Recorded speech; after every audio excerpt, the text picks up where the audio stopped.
Olá, eu sou Jarles Pereira, missionário da comunidade Canção Nova, e você está no Diário Espiritual. Vamos fazer juntos? Em nome do Pai, e do Filho, e do Espírito Santo. Amém.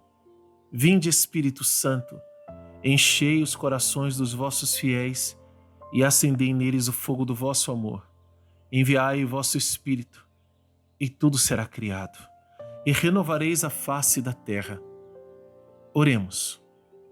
Ó Deus, que instruíste os corações dos vossos fiéis com a luz do Espírito Santo, fazei que apreciemos retamente todas as coisas, segundo o mesmo Espírito, e gozemos sempre da sua consolação. Por Cristo Senhor nosso. Amém.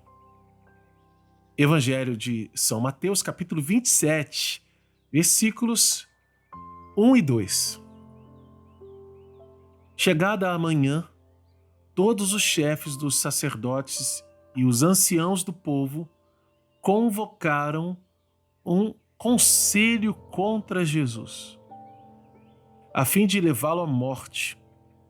Assim, amarrando-o, levaram-no e entregaram-no a Pilatos, o governador.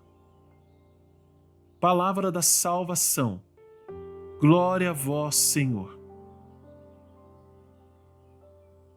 Por que os chefes dos judeus, que lá diante do sumo sacerdote Caifás já tinha rasgado as vestes e gritado: blasfemou? Que necessidade temos de testemunhas? Blasfêmia, que pensais? E aí todo mundo começou a dizer: réu de morte, morte, morte.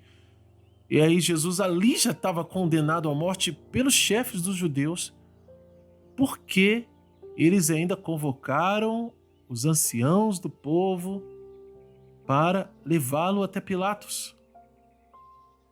Porque Pilatos era a autoridade verdadeiramente dita naquela região da Judéia. Pilatos, Pôncio Pilatos, era um governador romano. A Judéia era uma província do império. E o rei daquela região era Herodes. A autoridade mais próxima era Pôncio Pilatos, o governador. E a Judéia era uma região complicada porque os judeus sempre faziam algum tipo de rebelião, tentando libertar-se das garras, do jugo imposto pelo Império Romano. Então,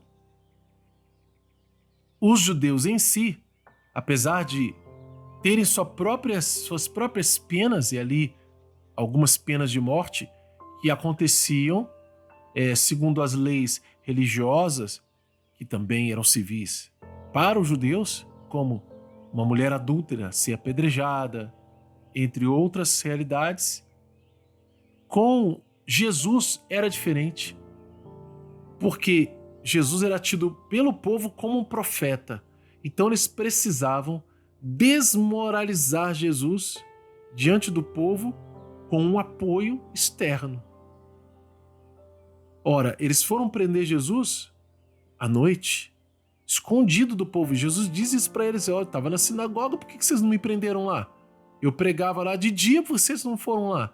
Por quê? Porque aquilo era um plano para prender Jesus sem a interferência de uma revolta popular, que não só poderia impedi-los e acabar com a sua reputação com o povo, porque Jesus era tido como um profeta, mas também isso poderia gerar uma revolta que atrairia a ira de Roma, através de Pôncio Pilatos, sobre o povo judeu. É por isso que no Evangelho de São João, se não me engano, ele diz que Caifás profetizou: é preferível que um só morra pelo povo. Porque ele pensava nessa realidade ali, temporal, de uma revolta, de livrar o povo de uma opressão romana, o medo daquele crescimento da popularidade de Jesus gerar essa confusão toda.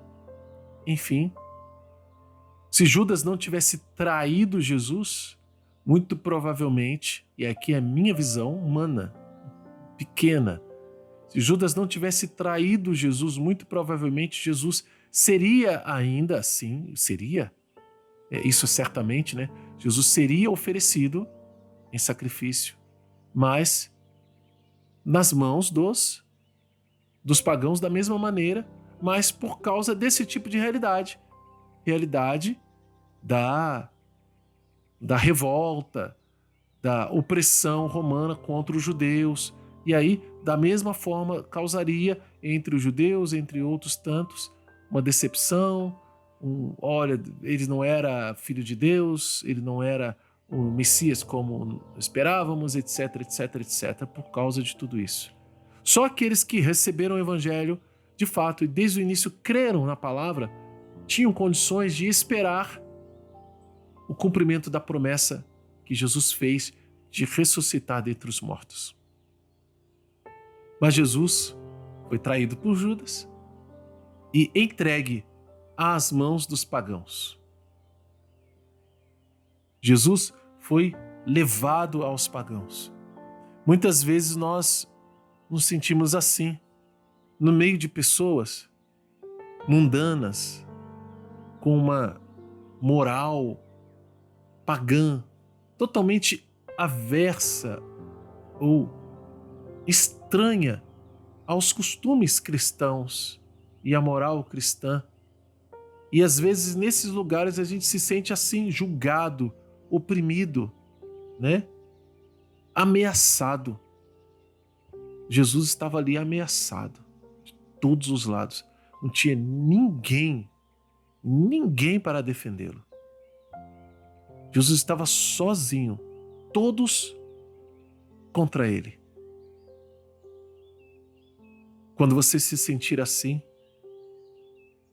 quando eu me sentir assim, nós devemos lembrar de quando Jesus também foi levado até as autoridades, foi levado até os pagãos. Há pessoas que o desprezavam, que queriam a sua morte, que queriam a sua desgraça, que o invejavam, que o olhavam como um ninguém, como um mendigo, como um indigente, que o tratavam com ódio. Mas ele, no entanto, amou e amou até o fim. Como é difícil para nós isso, né? Como é difícil a gente reagir com amor diante de tanto desamor. Dar perdão diante de tanta maldade, tanto ódio, tanta ira. Como é difícil para nós perdoarmos aqueles que nos ofendem. Mas esse é o caminho que Cristo fez, que quer que nós façamos também. Peçamos essa graça a Deus, peçamos essa graça ao Espírito Santo, para nos fortalecer e nós consigamos, assim, dar resposta positiva de amor a todas essas realidades que circundam a nossa vida todos os dias, na nossa casa, no nosso trabalho, na escola, onde quer que nós estejamos, para amarmos como Jesus amou também. Vamos anotar no nosso diário? Não tem promessa, nem ordem, nem princípio eterno nesse trecho. Mas qual a mensagem de Deus para você hoje? E como colocá-la em prática na sua vida? Anota isso no seu caderno, no seu diário. E luta para viver. Se você é novo aqui no canal, convido você a se inscrever, a acionar o sino da notificação, deixar o seu like, porque o seu like evangeliza. Vamos juntos fazer a Bíblia inteira, com a graça de Deus. É o método A Bíblia no Meu Dia a Dia de Monsenhor Jonas Abib, Padre Jonas. Aqui na descrição do vídeo você encontra o passo a passo, como fazer direitinho o método A Bíblia no Meu Dia a Dia. Você pode também deixar o seu comentário aqui, o que Deus falou com você. Isso é tão importante, porque a gente cresce na fé com os testemunhos uns dos outros. Que Deus abençoe você. Ó Maria concebida sem pecado, rogai por nós que recorremos a vós.